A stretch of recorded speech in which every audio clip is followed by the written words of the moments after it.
होते हैं जिनकी वजह से वो जाने जाते हैं। और मैं बड़े प्राउडली कह सकता हूँ कि अगर किसी को जानना है मेरे बारे में तो मेरे स्टूडेंट्स को देखिए, वही मेरा प्रतिबिंब है, जो मेरे आदर्श हैं।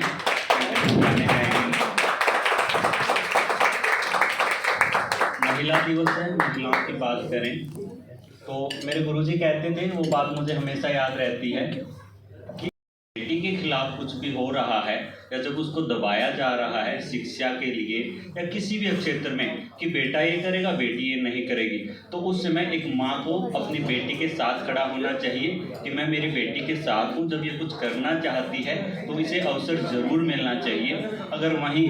अगर हम बात करें डोमेस्टिक वायलेंस की, जो आज के समय में एक बड़ी समस्या है, तो उसके लिए जब एक माँ के खिलाफ अगर अत्याचार हो रहा है तो एक बेटी को उसके साथ डटकर खड़ा होना चाहिए। तो मुझे नहीं लगता, और एक सास को खड़ा होना चाहिए साथ में, तो मुझे नहीं लगता कि महिलाओं के खिलाफ अत्याचार हो सकता है। तो हमें ज़रूरत है साथ खड़ा होने की।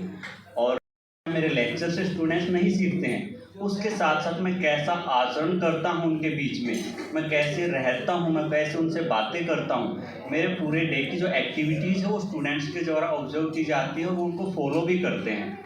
तो हमें समाज को सिखाना होगा कुछ करके, ना कि सिर्फ बातें करके। इसलिए मैं हमेशा एक कोट करता हूँ डॉक्टर APJ अब्दुल कलाम को, कि जब उनसे किसी स्टूडेंट ने पूछा था कि हम समाज के लिए क्या कर सकते हैं, हमारा क्या योगदान हो सकता है, तो उन्होंने एक ही बात बोली थी कि आपको कुछ भी एक्स्ट्रा करने की ज़रूरत नहीं है, कुछ भी स्पेशल करने की ज़रूरत नहीं है। आपको जो जिम्मेदारी मिली है आप उसे ईमानदारी से निभाइए, समाज और देश अपने आप आगे बढ़ेगा। अगर एक टीचर है वो अच्छे से टीच करे, अपनी ड्यूटी को अच्छे से परफॉर्म करे, एक स्टूडेंट है वो अच्छे से पढ़े, तो देश अपने आप तरक्की करेगा। तो हमें अपने आप से शुरुआत कर, लेकिन उसमें परिवर्तन देखेंगे अगर हम खुद से शुरुआत करेंगे। हम सिर्फ बातें ना करें, हम अपने व्यवहार में उनको उतारें, हम खुद करके दिखाएं, तो डेफिनेटली ये समाज बहुत तरक्की करेगा। मुझे बड़ा अच्छा लगा मैडम ने ये इनिशिएटिव लिया कि जब मैं स्टूडेंट से बात कर रहा था आते ही मैंने पूछा, यहाँ इनवाइट करने के बावजूद, उसके बाद की बात बता रहा हूँ, कि मैंने उनसे पूछा कि आपको क्यों बुलाया गया है और आज के दिन ही क्यों बुलाया। उन्हें नहीं पता था, कुछ को पता था, कुछ को नहीं पता था। इवन जब उन्हें बुलाया गया है उसके बावजूद नहीं पता था। ठीक है, तो एक बीइंग ए स्टूडेंट्स के लिए स्पेशली बोल रहा हूँ और बाकियों के लिए भी इम्पोर्टेंट है। अगर हम किसी भी लेवल पे क्यों ना हो, हमारी जो सीखने की जिज्ञासा है वो जिंदा रहनी चाहिए, चाहे हम किसी भी लेवल पे हों। ये नहीं कि मैं एक टीचर बन गया उसके बाद मैं पढ़ना छोड़ दूं, या किसी एक सब्जेक्ट पे मेरी अच्छी कमांड है तो ये नहीं कि उसके आगे मुझे ग्रोथ ही नहीं करनी, मुझे कुछ और नहीं सीखना है। सीखने का कोई और आज यहाँ से भी मैं बहुत कुछ सीख के जा रहा हूँ।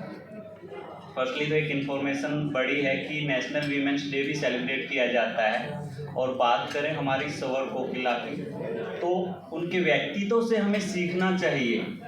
उनका व्यक्तित्व ऐसा था, उस जमाने की बात कर रहे हैं हम। वीमेन एम्पावरमेंट का कंसेप्ट तो अब जाके हम बात कर सकते हैं, वीमेन एम्पावरमेंट, लेकिन वो एक ऐसा दौर था जहाँ पे महिलाओं को इतनी सुविधाएं नहीं थी उस टाइम में, और उस समय में वो कहाँ तक गए। ठीक है, और कांग्रेस के फर्स्ट लेडी प्रेसिडेंट बने वो, उसके बाद इंडिपेंडेंट इंडिया के फर्स्ट गवर्नर बने, महिला गवर्नर थे उत्तर प्रदेश के। तो किन परिस्थितियों से निकलकर, कंडीशन ऐसी नहीं है, सुटेबल कंडीशंस नहीं, हम नहीं कर सकते। हमें ऐसे एग्जाम्पल से सीखना चाहिए कि परिस्थितियों को अपने अनुकूल बनाना, हमारे अंदर अगर जुनून है तो हम उन्हें बना सकते हैं। उसके लिए आप सभी को बहुत बहुत शुभकामनाएं आज के दिन की। और हर दिन ही महिला दिवस है, हर दिन को हमें सेलिब्रेट करना चाहिए और हर दिन कुछ अच्छा करके उसे सेलिब्रेट करना चाहिए। सभी को बहुत बहुत शुभकामनाएं। Thank you.